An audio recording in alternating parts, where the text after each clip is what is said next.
Internacional Mesiánica. Radio Internacional Mesiánica.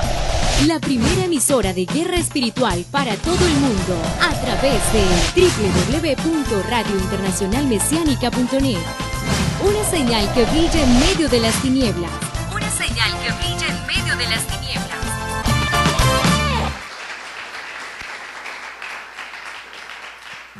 ¿Y sabe cómo se llama esa operación?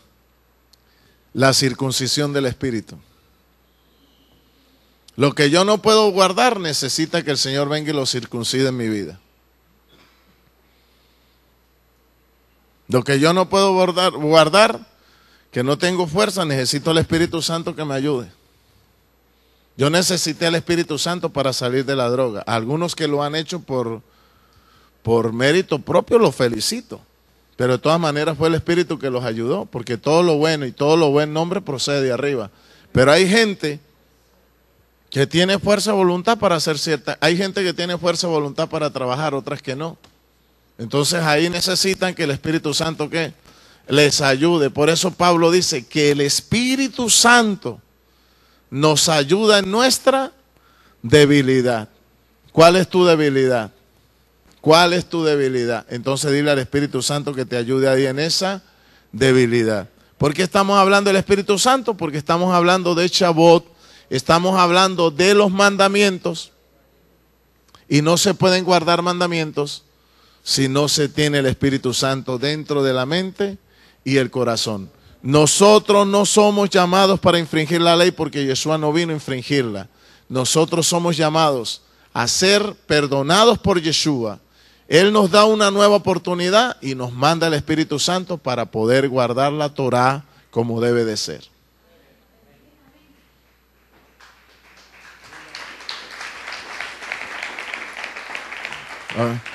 Ahí está, 8.3, porque lo que era imposible para la ley, mira, ahí le estoy diciendo la verdad. ¿Qué es lo que era imposible para la ley? Cambiarte. La ley decía, tienes que guardar esto. Y si no lo guardas es tu problema. Marisa, la ley te decía, haga esto. Si usted se come un semáforo, multa. Que tú, que yo, que yo, que tú, que yo, que la ley te castiga. O sea, la ley te va a decir cuál es el pecado, te dice que no lo hagas y te condena. ¿Me hago entender? La ley es como la persona que se va al espejo, se mira, el espejo te dice tal y como tú estás. El espejo no te dice mentiras. Pero el espejo no tiene poder para darte la solución para la nariz larga o para quitarte las lagañas. El espejo solamente te dice cómo estás y el agua te quita lo que tú quieres que te estás viendo en el espejo. Por eso en el lavacro, cuando el Eterno mandó hacer el lavacro, lo hizo con los espejos de las mujeres. Los sacerdotes entraban y se hacían la netilá, se lavaban las manos y se miraban en el espejo. Y después se lavaban con agua. La Torá, la ley te dice lo que está mal, pero ella no te da el remedio. Tú tienes que buscarlo. ¿Me está comprendiendo? Yeshua te ofrece algo mejor. El Espíritu Santo te dice que es lo malo y el Espíritu Santo te dice que tú puedes cambiar, que tú te puedes lavar en la sangre del Cordero, te puedes purificar y Él te puede ayudar. Bueno, yo pensé que esta analogía les iba a ayudar. Entonces, ¿por qué Pablo dice lo que era imposible para la ley? La ley te dice guarde. Y si usted adulteraba, si la mujer adulteraba, piedra corrida. Si le comprobaban que el adulterio era, si le hacían la pruebita del vaso con agua y todo y comprobaban que era cachona, muere. No había de otra. En la Torá habían pecados que eran imperdonables. En la Torá no habían evangélicos que pecan y adulteran y estamos en la gracia al otro día como si nada. En la Torá hay pecados que por más que usted quería remediarlos, no se podían remediar, eran pecados de muerte. ¿Cuáles eran los pecados que no eran de muerte? Cuando usted mataba a una persona involuntariamente, usted se iba para una ciudad de refugio y allá esperaba que lo juzgaran y le solucionaran el problema, inocente o culpable. Cuando una persona cometía un sacrilegio involuntariamente o se contaminaba con sangre o cometía un pecado de idolatría sin darse cuenta, pero lo que eran pecados directos como la fornicación, la idolatría directamente, eso no había perdón. Inclusive una vez un hombre quebrantó el Shabbat y el Señor dijo, mátenlo. Entonces, ¿me está comprendiendo? Que en la ley habían algunos pecados que no. Por más que la persona, ay Señor, es que tú sabes que como está esta situación en Cúcuta, yo tuve que ir. Y tú sabes, para allá, para acá. No, a lo evangélico, ¿no? A lo evangélico, porque así realmente nos hemos formado. Pecando y empatando. Pecando y empatando. El Señor decía, no, que lo maten. Era terrible el asunto. Por eso digo, hay cosas que en la ley no se pueden aplicar a este tiempo porque ya estamos en una dispensación de gracia. Pero hay cosas que en la sustancia siguen siendo eternos. ¿Me está comprendiendo? Eso no nos inhibe a nosotros entonces que tenemos que quebrantar el Shabbat, que tenemos que andar como nos dé la gana. No, sino que habían cosas que la ley decía, pero no tenía el poder para cambiar la conducta del ser humano. Por ejemplo, ¿qué pasa con los homosexuales en China? Pues será una muerte por amor. En China los homosexuales, mire papito, ¿no se dio cuenta los últimos homosexuales que mataron? En China. Entonces un homosexual en China, ¿qué? Muere. Pero eso quiere decir que no hay homosexuales. A los hay, pero están reprimidos. Pablo dice, lo que era imposible para la ley, o sea, la ley eran mandamientos, pero tú tenías que cambiar. Y si no podías, la ley no podía cambiarte. Eso era un problema tuyo individual. Eso era un problema tuyo de fuerza de voluntad. Si tú no podías cumplir la ley te mataba. Sí, porque la ley demuestra el carácter del Eterno. La ley demuestra el carácter del Eterno, un Elohim limpio, un Elohim santo, un Elohim puro. Amén. Un Elohim de fuego consumidor que no quiere nada que ver con el pecado. Por eso dice la palabra que Elohim es santo y los que se acercan tienen que santificarse así como Él es santo. Entonces había un problema. Lo que era imposible para la ley, por cuanto era débil por la carne, ahí te estoy explicando. ¿Me están entendiendo? O sea, había mandamientos que eran muy buenos, pero me mataban porque yo en mi debilidad no podía guardarlos. Vamos a poner un ejemplo, que aquí el alcalde Don Amari saque una ley. Un ejemplo.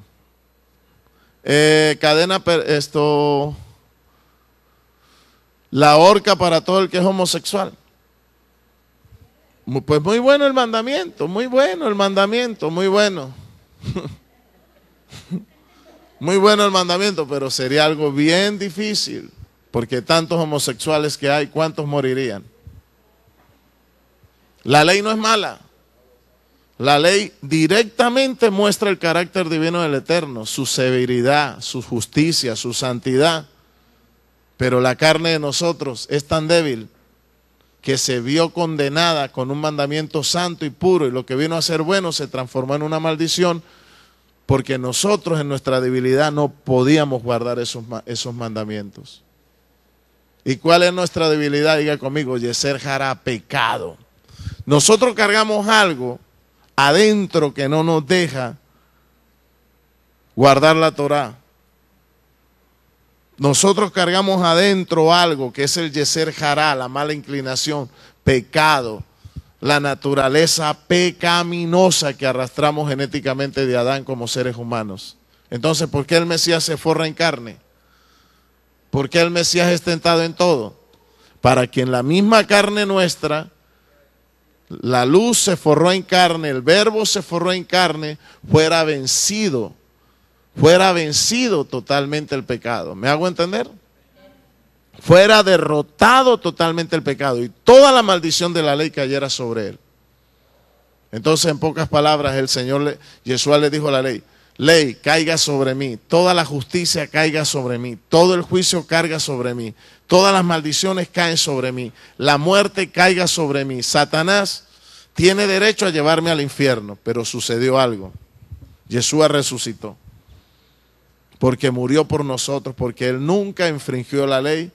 Él fue santo, fue el Sadit, venció el pecado, venció el efecto de maldición de la ley y resucitó para darnos el espíritu de gracia y de vida, para que nosotros podamos tener la oportunidad de ser perdonados y poder recibir el Espíritu Santo, tener un nuevo nacimiento y poder tener una nueva naturaleza, y al tener una nueva naturaleza, ser compatibles con la ley que viene de arriba y poderla guardar.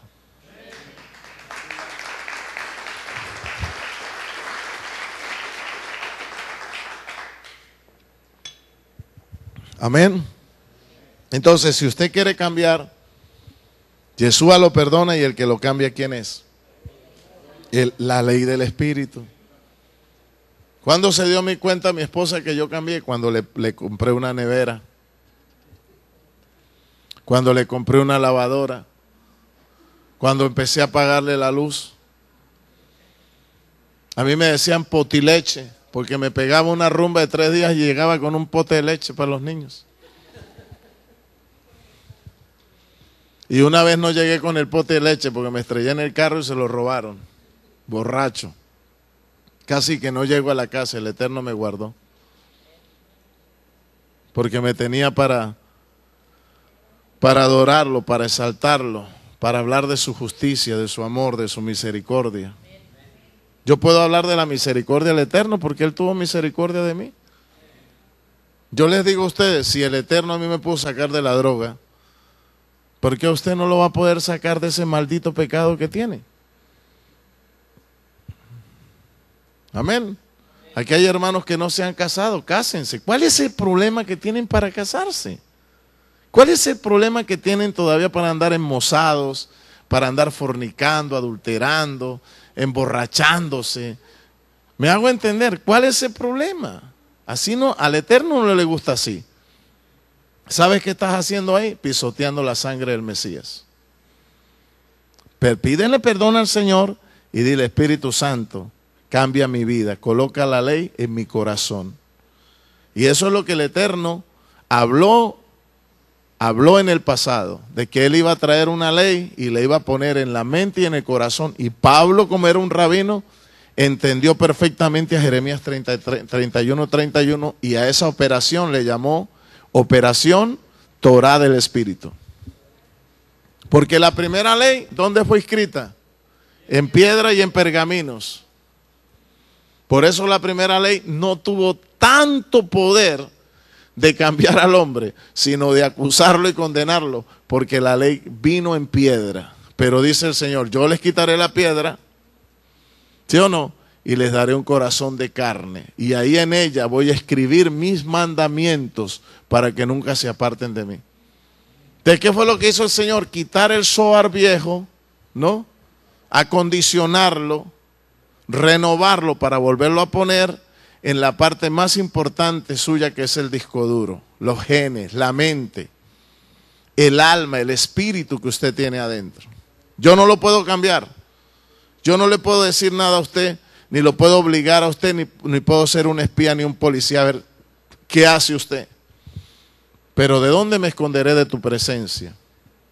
Del Espíritu Santo usted no se puede esconder. El rabino no está en su casa, pero el Espíritu está y te dice: mira, esto no lo hagas, esto está mal hecho. Cuando usted hace algo malo, el Espíritu se entristece y lo redarguye hasta que usted deja de hacer lo malo y usted siente una paz. Cuando usted siente una paz, usted dice: el Espíritu Santo aprobó lo que yo hice, el arrepentimiento. Cuando usted hace algo bueno, el Espíritu Santo se goza. Cuando usted guarda los mandamientos, cuando usted ama a su prójimo, respeta a sus padres, cuando usted se cuida, se guarda, en su cuerpo, en santidad, en obediencia, el Espíritu se goza, porque usted es templo del Espíritu Santo. Cuando usted hace algo malo, se apaga, se entristece. Empieza usted a tener resistencia con Él, porque Él le dice, haz esto y usted no quiere hacerlo. Y el Espíritu Santo puede terminar yéndose de su vida y en algunos casos no regresa más. Y usted cae en lo que se llama en la blasfemia del Espíritu. ¿Cómo se llama la blasfemia del Espíritu? Cuando yo ya no siento arrepentimiento, ni vergüenza, ni dolor por las cosas malas que hago. Ahí me doy cuenta de que he apagado el Espíritu Santo y el Espíritu Santo ya no me volvió a hablar absolutamente para nada. Entonces te transformas en un vaso de iniquidad. ¿Cómo yo sé que tengo el Espíritu Santo? Que siento vergüenza cuando cometo un error. Siento vergüenza, me dan ganas de llorar cuando ofendo a mi padre, cuando hago cualquier cosa que no le agrada a él. Siento vergüenza, me da dolor, lloro. Eso es un buen síntoma. Usted tiene el Espíritu Santo. Bueno, gracias. Muy amable. Muy amable.